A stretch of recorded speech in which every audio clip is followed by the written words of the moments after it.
नमस्कार साथियों। और आप सभी को पता होगा कि मैं रिसेंट टाइम में जंतर मंतर गया था और कई लोगों ने रिक्वेस्ट किया कि फुल डिटेल्स में आप स्टार्टिंग से लेके जंतर मंतर तक का सफ़र और वहाँ का एक्सपीरियंस शेयर करिए।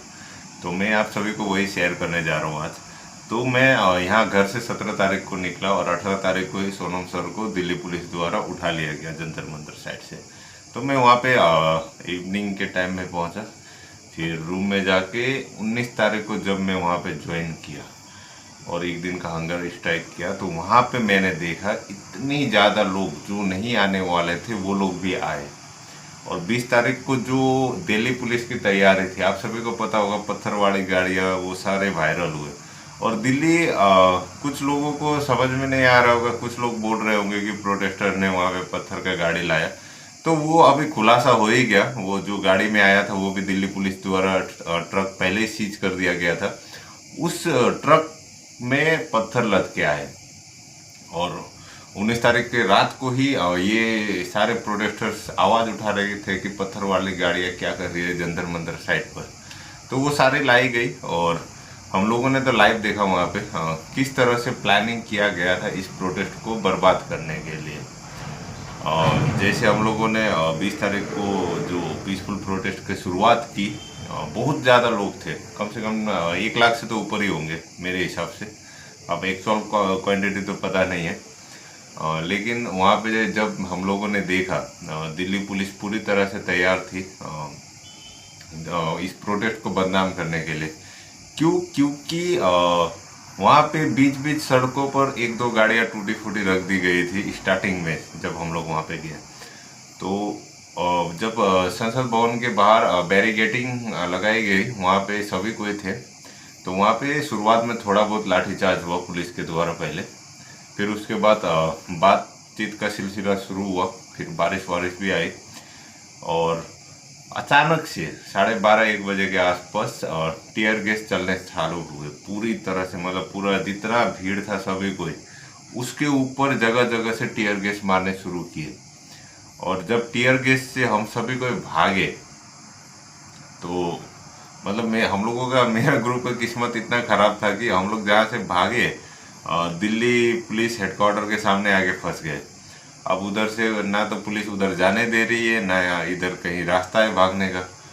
और जब वहाँ पे भी धरने प्रदर्शन शुरू किए लोगों ने, प्रोटेस्टर्स ने, दिल्ली के भी बहुत सारे लोग थे, तो वहाँ पर दिल्ली पुलिस की टुकड़ी और रैपिड एक्शन फोर्स, साथ ही सीआरपीएफ की फोर्स भी आ गई। तो जहाँ मतलब दिल्ली पुलिस हेडक्वार्टर के सामने ज़्यादा लोग नहीं थे, 150 या फिर 100-120 के आसपास थे। तो उससे ज़्यादा तो वहाँ पे पुलिस वाले पहुँच गए, तो सभी को मारने लगे दिल्ली पुलिस द्वारा। और क्या हुआ कि मैं 2-3 बार बोल चुका हूँ कि वहाँ पे गुरुद्वारा है सामने, तो वहाँ पे हम लोगों को बचने का मौका मिला और सभी कोई वहाँ पे घुसे। उसके बाद सरदार जी लोग आए और प्रोटेस्टर्स का समर्थन किया और दिल्ली पुलिस को लाठीचार्ज करने से मना किया। तो यही था पूरा सिलसिला। और एंड ऑफ द डे में क्या हुआ कि हम लोग जहाँ पे थे वहाँ पे तो उस तरह की घटनाएं नहीं हुई, लेकिन 4-4:30 बजे के आसपास जब लोगों से सहन नहीं हुआ, प्रोटेस्टर्स से सहन नहीं हुआ, उसके बाद कुछ प्रोटेस्टर्स ने दिल्ली पुलिस के ऊपर ही अटैक कर लिया। तो देखिए, पुलिस के ऊपर हाथ नहीं उठाना चाहिए, मैं हमेशा कहता हूँ, लेकिन जो गुस्साई प्रोटेस्टर्स थे उन लोगों ने दिल्ली पुलिस के ऊपर हाथ उठाए। और हाथ उठाने का तर्क भी बहुत सारा था, क्योंकि बहुत सारे ऑफिसर विदाउट यूनिफॉर्म थे, कोई कोई तो चप्पल पहना हुआ था और कितने सारे शायद वहाँ पे दिल्ली पुलिस के थे भी नहीं। तो इस तरह की घटना हुई। वो तो एलिगेशन लग ही रहे दिल्ली पुलिस के ऊपर कि जो मतलब पुलिस वाले है कि नहीं है, उन लोगों की आइडेंटिटी अभी तक रिवील नहीं की गई है। तो वो तो डिमांड चल ही रहा है, मे बी कोई बाहर के लोग थे या फिर कुछ और। तो उस तरह की बातें हुई, तो दिल्ली पुलिस का भी बहुत क्रिटिसाइज हुआ। और मैं एक दिन आगे तक वहाँ पे सबको बोल रहा था कि हम लोगों का लड़ाई पुलिस से नहीं है, हम लोगों का मेन लड़ाई है पॉलिटिशियन से, और पॉलिटिशियन से ही हम लोगों को फाइट करना है, ना कि पुलिस वालों से। पुलिस वाले जितने आर्मी वाले हैं सभी भी हम लोगों के ही है। और लेकिन वही होता है ना, भीड़ में क्या हो गया, पुलिस वालों को भी कहाँ का गुस्सा उतर गया, लाठियाँ बरसाने लगी लेडीज़ के ऊपर। जो वीडियोस सामने आई, डंडे मतलब ऐसे ऐसे जगह में घुसाने के, जो कि मतलब नहीं बोल सकते वो हम सभी को। तो उस तरह की घटनाओं के बाद दिल्ली पुलिस का बहुत ही ज़्यादा क्रिटिसाइज हुआ, कई लेडीज को थप्पड़ मारा गया पुलिस के द्वारा। तो देखिए लेकिन सभी कोई उस प्रोटेस्ट में एज अ पीस माइंड से ही गए थे। उसमें से 1% भी लोग नहीं थे जो कि उग्र हो गए, और बाकी बात खड़े होके लाठियां खा रहे थे। तो वही मतलब मुझको जहाँ तक जो मतलब लगा कि अब 20 तारीख को उतना हो गया, हम लोग प्रोटेस्ट साइड से 8, साढ़े 8, 9 बजे के आसपास निकले वहाँ से। और वो भी मतलब मार ही रही थी पुलिस, जहाँ मिला 5-6 लड़का वहाँ मतलब पुलिस की टुकड़ी आके लाठीचार्ज कर रही थी। तो उसके बाद जब हम लोग गए, मुझको लगा कि अब 21 तारीख को लोग वहाँ पे नहीं होंगे। 21 तारीख को मेरे मतलब मुझको आभास हो रहा था कि पूरा जंतर मंतर खाली हो जाएगा, कल इतने लोग मार खाए हैं। और दिल्ली पुलिस की जो बर्बरता देखने को मिली वो भी खराब लगा देख के, कि पुलिस द्वारा पैलेट गन चलाए गए, टीयर गैस चलाए गए, और लाठियाँ तो मतलब लाठियों की बारिश हो रही थी। तो मैं 21 तारीख को जब प्रोटेस्ट साइड में गया, मुझको मतलब एक्सपेक्ट नहीं था कि वहाँ पे उतना भीड़ होगा। मैं जब वहाँ पे गया, देखा कि दिल्ली के ही लोग ऑफिस से छुट्टी ले लेके, मंडे का दिन था और सॉरी ट्यूसडे का दिन था 21 तारीख को, तो ऑफिस से छुट्टी ले लेके जंतर मंतर समर्थन करने गए।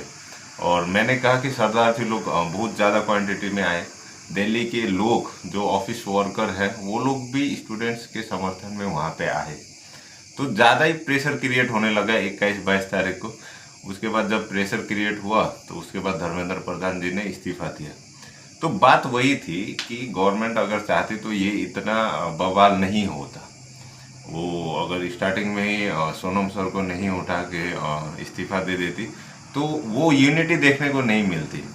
तो जो यूनिटी बनी वहाँ पे, ऑब्वियसली कहीं ना कहीं सरकार को मैं श्रेय देना चाहूँगा, दिल्ली पुलिस को मैं श्रेय देना चाहूँगा कि उन लोगों ने जो लोग मतलब अभी देश में एक सिलसिला हो गया था ना, आदमी लोग जात धर्म कास्ट के नाम पे डिवाइड हो रहे थे, तो उस चीज को यूनाइटेड किया गवर्नमेंट ने।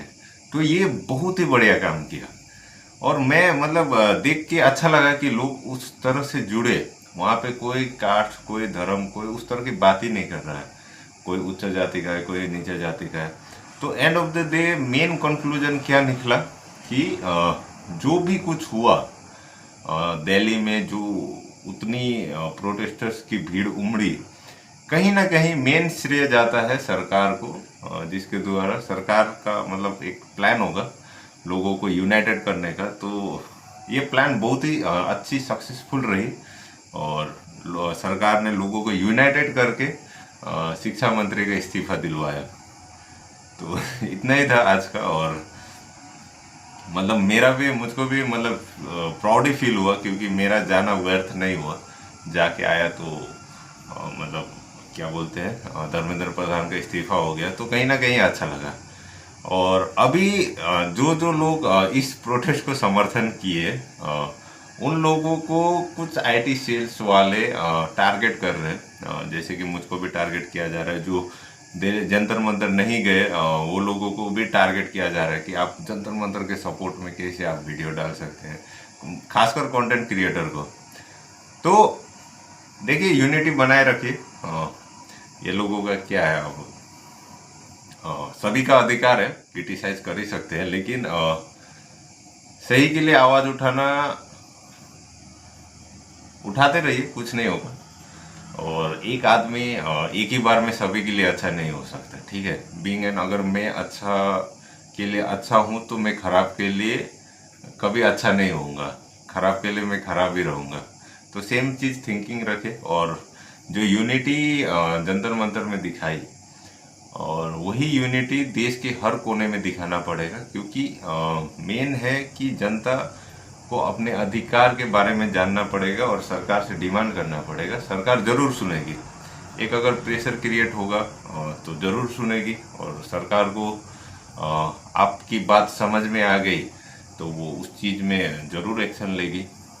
तो सेम चीज़ है। और इतना ही था मेरा एक्सपीरियंस जंतर मंतर का। और जय हिंद, जय भारत।